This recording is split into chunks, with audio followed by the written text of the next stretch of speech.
Good afternoon and thank you for tuning into this video. This is the 7th section for the sequence of events for the tribulation. And we're going to start this section. We're now within the last 44 days of the 7 years, and this is the Great Tribulation. And the first thing we're going to look at is several passages related to the tribulation. And the first of those two is Jesus describes the Great Tribulation in Matthew 24 verses 15 through 28. If you want to go back to the first video, I actually go through and break that passage down for the full breakdown.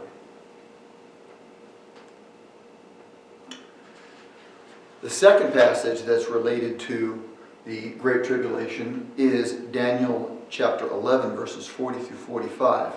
And Daniel describes the beast's actions during the Great Tribulation in this passage. But more specifically, this is the beast's actions between the fifth vial and the return of Jesus. Now, we're not going to be able to prove that in this particular video today, but in video number 8, which will be the next video, we'll actually go very deep into why this is the way it is. First, the reason we know that this actually relates to that period of time, and that is Daniel 11:40 requires that these verses occur at the end time.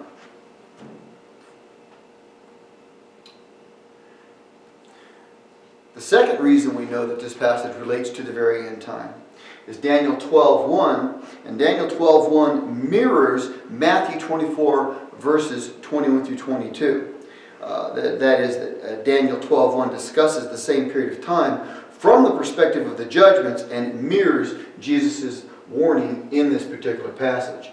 Daniel 12 verse 1 says, "A time of distress such as never occurred since there was a nation until that time." Jesus in Matthew 24 verses 21 through 22, "For then there will be a great tribulation such as has not occurred since the beginning of the world until now, nor ever will."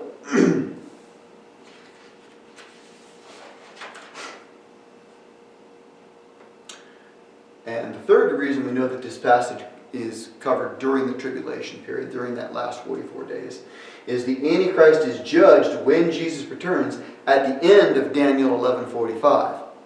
So not only we know from Daniel 11:40 that this takes place at the end, we also know from Daniel 11:45 that at that verse the Antichrist is destroyed. Let's look at these verses. Daniel 11:45, "Yet he will come to his end and no one will help." And 2 Thessalonians 2:8 tells us, "Then that lawless one will be revealed, whom the Lord will slay with the breath of his mouth and bring to an end by the appearance of his coming." When Jesus comes down, one of the first things he's going to do is he's going to cast the beast and the false prophet into the lake of fire.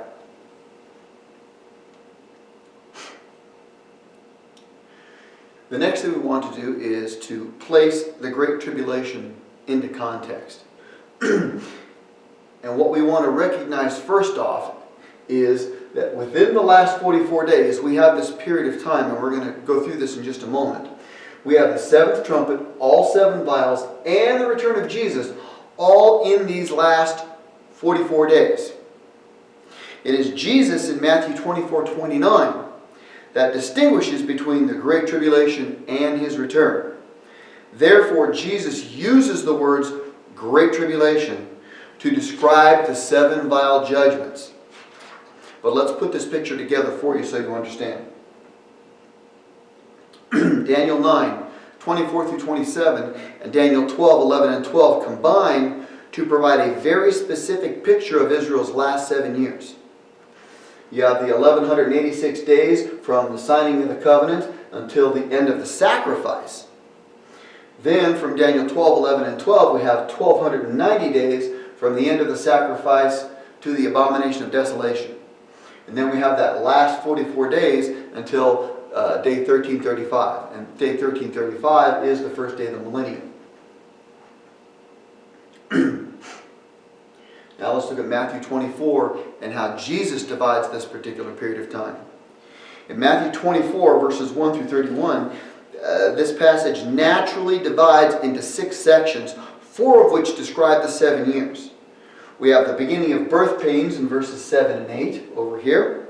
We have the great persecution, which is here, which is a little bit less than 3.5 years, verses 9 through 14.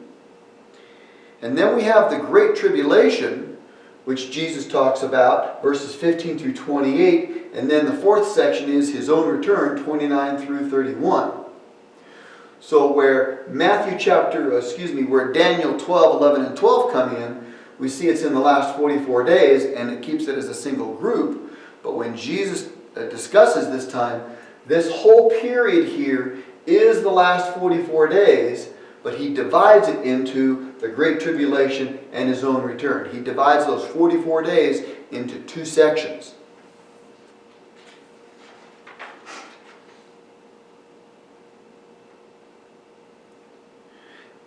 And this is where we make the distinction.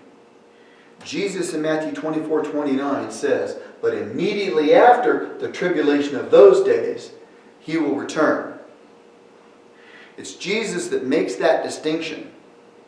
And it's from this that we recognize that when Jesus uses the words Great Tribulation in Matthew 24:21, he is referring to the events that occur between the placement of the abomination of desolation and his own return.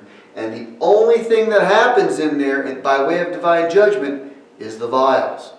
Therefore, the words Great Tribulation is his own reference to the events that occur at the vials. They are the vial judgments. Now let's begin the actual sequence of events. And we're going to cover today from the placement of the abomination through the 5th vial. In the next video, we're going to pick up with the events that occur between the 5th vial and Jesus' physical return. Excuse me. The sequence of events begins with the beast enters the temple, places his statue in the holy place, and sits down. Matthew 24:15 and 24:21.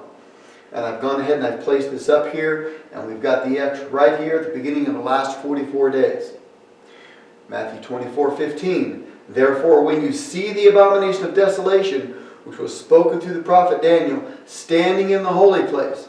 Now, just as an aside, there are some folks out there, and I've heard this from pulpits and some other places, that they suggest that the abomination of desolation is going to be sitting outside the temple on the wing of the temple. Well, there is no such thing as the wing of a temple. And Scripture clearly states that the abomination of desolation is going to be inside in the holy place, along with the menorah, the showbread, and the brazen altar. Okay?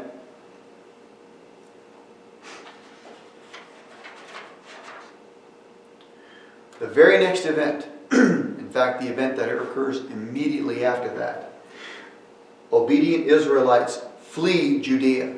This is Matthew 24:16, and this is actually Jesus' command.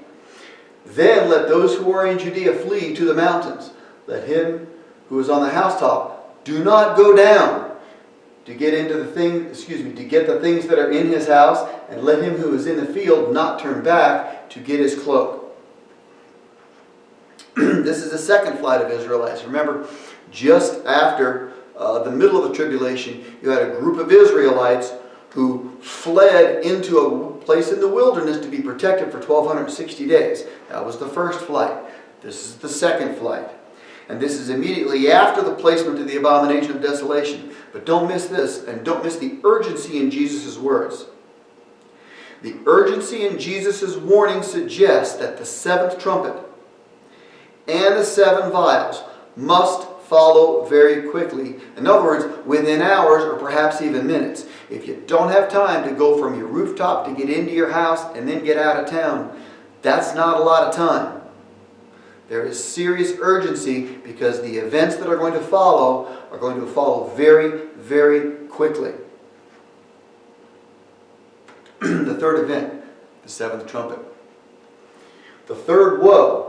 Jesus is given the kingdom of the world, and we're going to review this, Revelation 10:7, 11:15 through 19, and Daniel 7:13 through 14. This is not anticipatory. This occurs on the day that the abomination of desolation is placed in the temple. In heaven, Jesus is given the authority over the kingdom of the world. That's Daniel 7, 13 through 14, as well as Revelation 11, 15 through 19. Voices announce the transition of authority. Elders worship and give thanks. The temple is open. The ark is seen. And on earth, there is lightning, sounds, thunder, and an earthquake, and hail. This kingdom, this is the kingdom that will never end. This is Jesus' eternal kingdom. Now let's look at the timing, and we're going to look at the timing logically. Okay? Now logically, the seventh trumpet must occur after the abomination of desolation is placed in the holy place, because the beast must still have his authority intact in order to enter the temple and place the abomination, but the beast also takes his seat and declares himself to be God. So the seventh trumpet must take place after that event. Now let's look at this textually, because we have multiple verses here. We've got Revelation 10 refers to it, Revelation 11 refers to it. So there's two places in Revelation that refer to this, and actually when we get to it, there's going to be a third as well in Revelation 15. So let's look at the textually. A, God's mystery is finished, Revelation 10:7. The blowing of the seventh trumpet is in the text, in the book of Revelation, immediately after the end of the sixth trumpet, and that's in Revelation 11, verses 15 through 18. Now, it appears to be immediately after the middle of the 7 years, but it is this verse here, Revelation 10:7, that suggests that it occurs much later towards the end of the 7 years. And part of Revelation 10:7 says, then the mystery of God is finished. The mystery of God is finished not in the middle of the 7 years, but the mystery of God is finished towards the end of the 7 years. When the seventh trumpet sounded is when God's mystery is finished, because that's when Jesus reclaims everything that was taken in Genesis 3 from Adam. Whatever else God's mystery includes, it includes the end to Satan's kingdom of darkness and the end to the beast's authority. And this event must occur at the end of the beast's 42 months. And since we know from earlier videos, the beast gets his authority 44 days before the middle, then his 42 months ends 44 days before the end. And now for that third verse I mentioned to you, Revelation 15 verses 2 through 4. Watch this. There is additional praise recorded in Revelation 15 verses 2 through 4. And the timing of this praise is important. This is after the seventh trumpet, when the beast is stripped of his authority, because Jesus is referred to as King of the Nations. And it's before the vial judgments, which are in Revelation verses 15:5 through 16:21.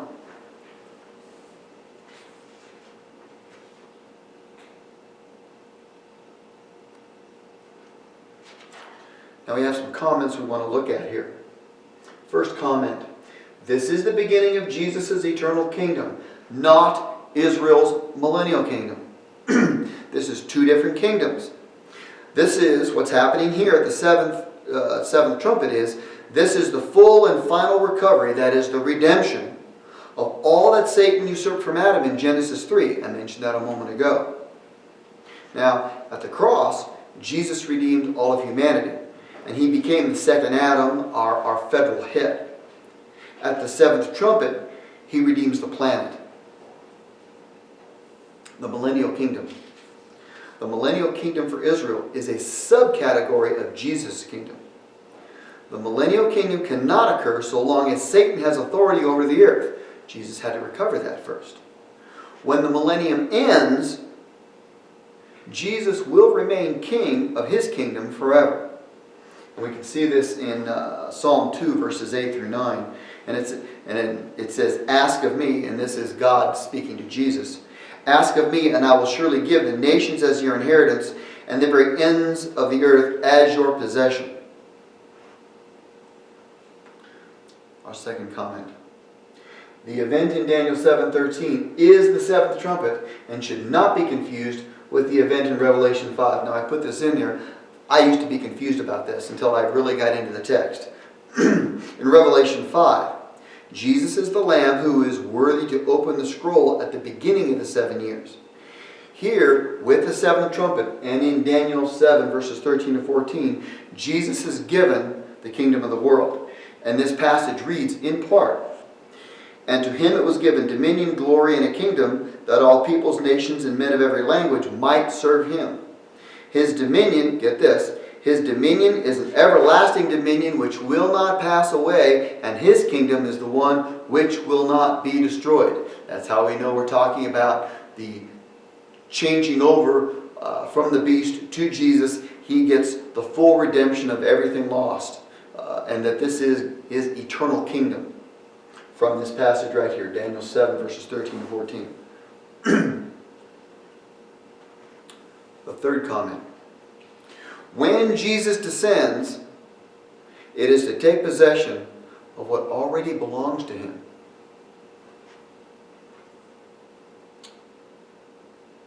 The fourth comment. The three possessed humans and their indwelling demons, that is the dragon, the beast, and the false prophet, they are fully stripped of all of their authority at the seventh trumpet. Now, number 5 and number 6 are subcategories of that number 4, but I wanted to add them for specificity. Satan's kingdom of darkness ends. From the fall of Adam through the first coming, which includes the temptation of Jesus in Matthew 4, and through the tribulation, the kingdom of this world belonged to Satan. Paul says this in Ephesians 6:12. This ends at the sixth trumpet. And our final, this is our sixth comment. The beast's authority ends. The beast received his authority 44 days before the middle of the 7 years, and he reigns for 42 months. This is in Revelation 13, verses 2 and 5. The authority is given this way. He is given authority over every tribe, people, tongue, and nation. Revelation 13:7.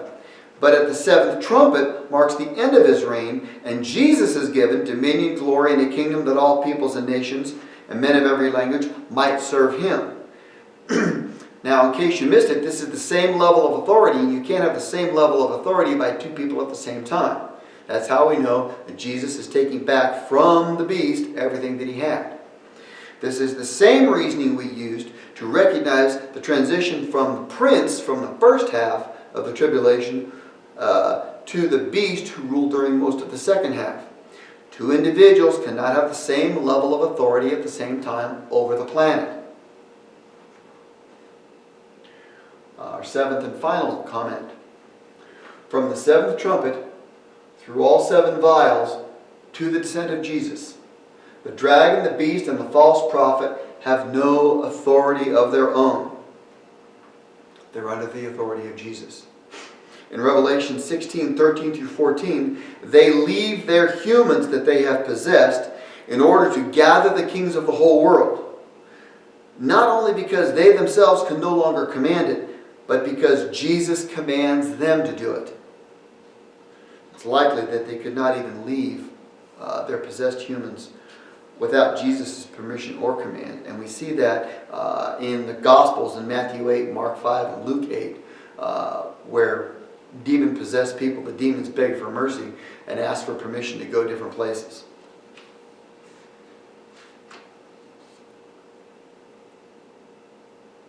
The fourth event.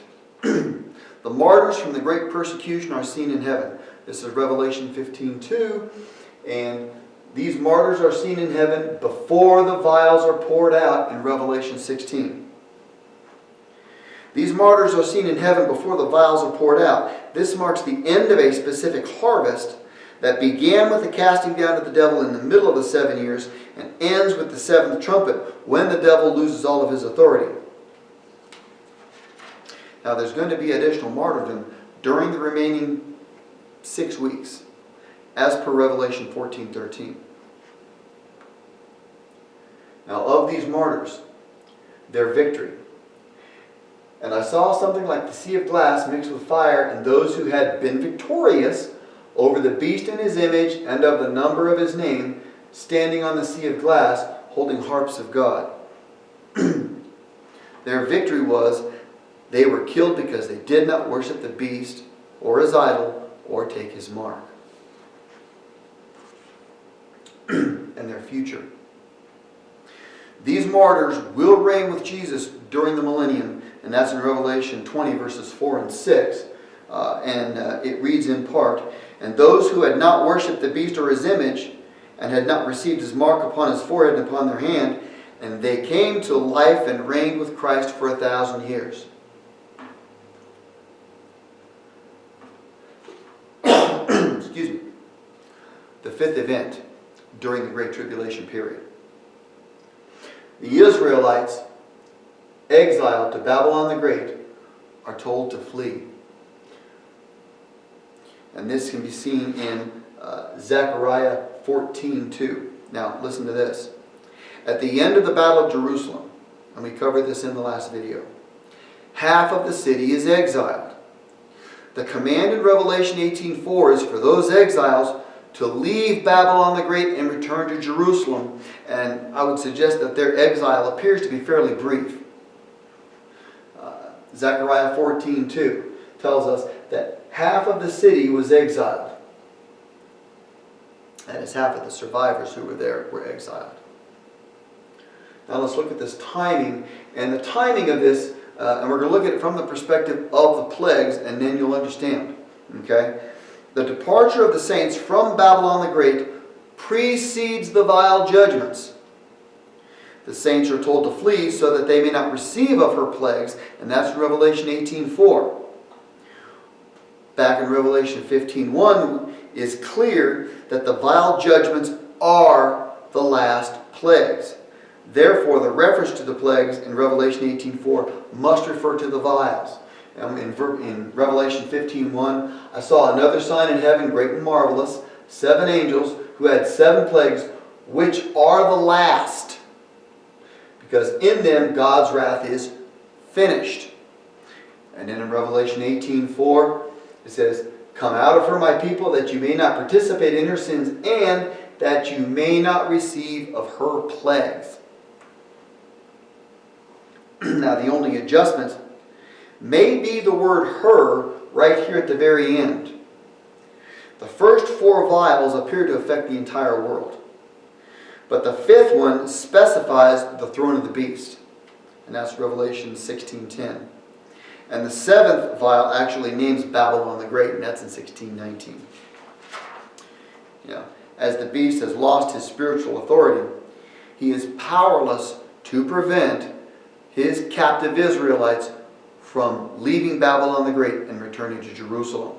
And this is exactly like Lot being called out of Sodom just before its destruction, back in Genesis 19, verses 12 and 13.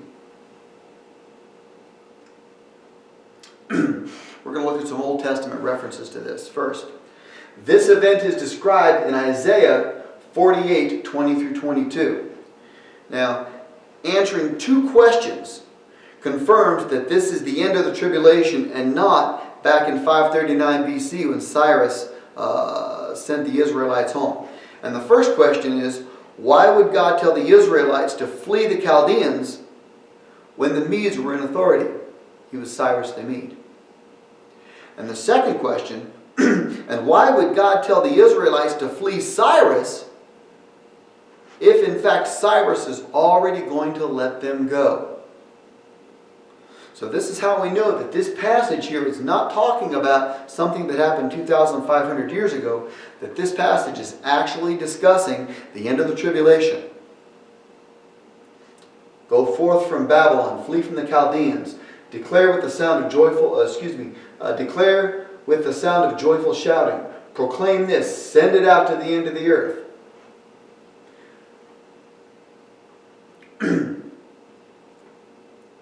This event is also described in Jeremiah chapter 50 and 51. And what is amazing is that this fleeing event from Babylon the Great back to Jerusalem is described 8 times in these 2 chapters. Now, I'm not going to bother reading all of them. You can go back through. It's Jeremiah 50 verses 3 through 5, verse 8, verse 16, verse 28, Jeremiah 51:6, 9 through 10, 51:45, as well as Jeremiah 51, verse 50.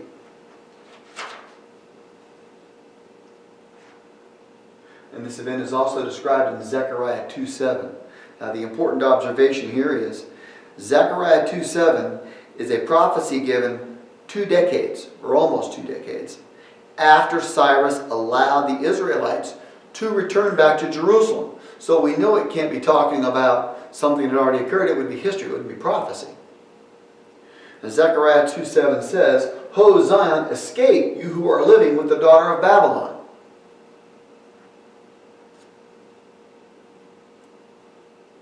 The 6th event. The 7 angels with the vial judgments prepare to pour them out. And we see this in Revelation 15:1 as well as Revelation 15 verses 5 through 8.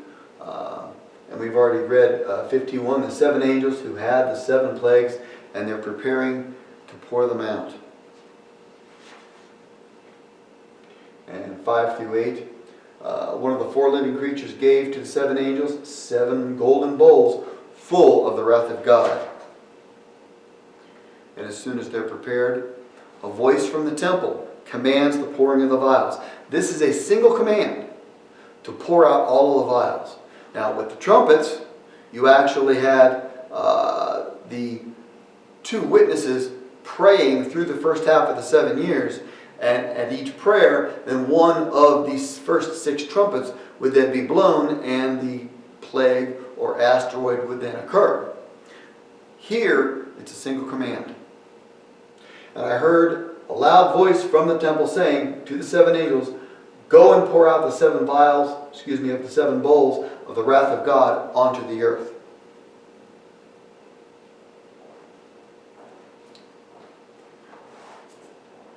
Vial number 1, the sore.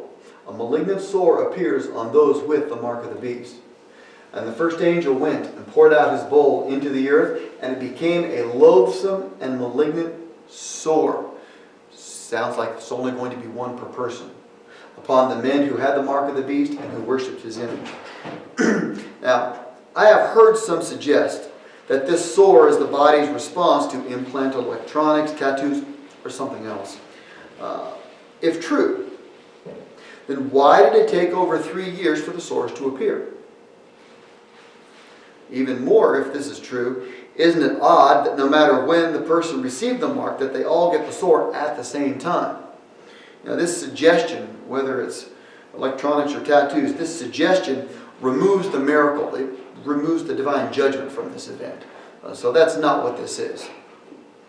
This suggestion also assumes, by chance, that the sore occurs on top of the location of the mark. Now this may be true, but it's not stated in the text. But for the sake of argument, let's assume it is. If it is at the location of the mark, then the sore given by God occurs on top of the mark given by the beast, immediately after the beast is stripped of his authority. There is the sense that God is not only marking them for destruction, but he's blotting out the mark of the beast. We need to remember, because of the cross, all humanity belongs to Jesus. He is our federal head. His redemption, and this is going to upset some of you, but I'll give you verses. His redemption and atonement were both universal. 1 John 2:2 as well as 2 Peter 2:1. But it's his salvation that is selective. And that's in John 5:21 as well as John 6:37. Now, I prefer to believe that this sore is supernatural in origin. But now let's take a look for just a moment at 1 John 2:2. And John is telling us in this little epistle, and he, this is Jesus, he himself is the propitiation for our sins, but not only ours, but for the whole world. Therefore, it's a universal propitiation. That's an atonement. And Peter, when discussing false teachers and false prophets in 2 Peter 2:1, and follow along here, because he says, but false prophets arose among the people, just as there will also be false teachers among you. Now listen to what these false teachers do. These false teachers who will secretly introduce destructive heresies, and these false teachers even deny the master who bought them. These false teachers have been bought and are owned by Jesus Christ, but they deny Him. Universal redemption. Let's move on to the second vial. The second vial, the sea is turned to blood. Okay? And this affects the sea. The second angel poured out his bowl onto the sea, and it became blood like that of a dead man, and every living thing in the sea died. Now, as a reminder, and we discussed this back in the third video, the judgments during the tribulation conformed to the four-way division given in the eternal gospel in Revelation 14 verse 7. And that is heaven, earth, sea, and springs. Vials 2 through 5 each address one of these. And vial number 2 is the sea. And God's actually going to address them. It's going to be sea and springs and earth and then heavens.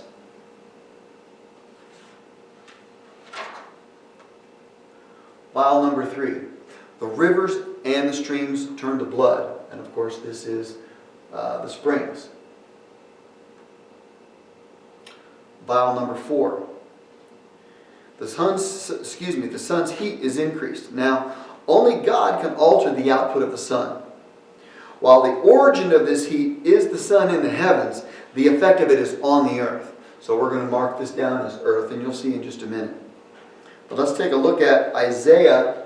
Now we have Revelation 16:8 up here. And the fourth angel poured out his bowl upon the sun, and it was given to scorch men with fire. But there's actually 2 Old Testament references. And that is Isaiah 24:6 says, "Therefore a curse devours of the earth, and those who live in it are held guilty. Therefore the inhabitants of the earth are burned, and few men are left." And Isaiah 30 verse 26, "And the light of the moon will be as the light of the sun, and the light of the sun will be 7 times brighter, like the light of 7 days." So we have 2 Old Testament references that confirm this particular event. Vial number 5. Darkness on the kingdom of the beast. This is in the heavens. Now, Revelation 16:10. "And the 5th angel poured out his bowl upon the throne of the beast, and his kingdom became darkened. And they gnawed their tongues because of the pain, and they blasphemed the God of heaven because of their pains and their sores, and they did not repent of their deeds." The heavens are affected.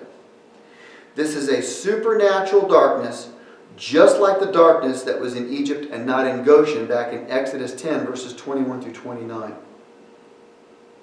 This darkness is on the throne of the beast and his kingdom alone. The sores from the first vial are still on the people when the darkness falls, because they gnaw their tongues from the pain. And this tells us that the first 5 vials occur very quickly and they compound one another. There's nothing over in Scripture indicating how long these plagues last. However, it is likely that the first 5 vials end before the 6th vial is initiated. Otherwise, Babylon and the rest of the beast kingdom would still be in darkness when the kings of the earth arrive to conquer Babylon the Great.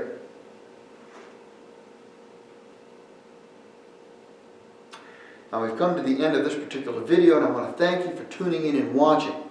Now the very next video we're going to pick up where we left off, and thank you for tuning in and watching this video. Have a blessed day.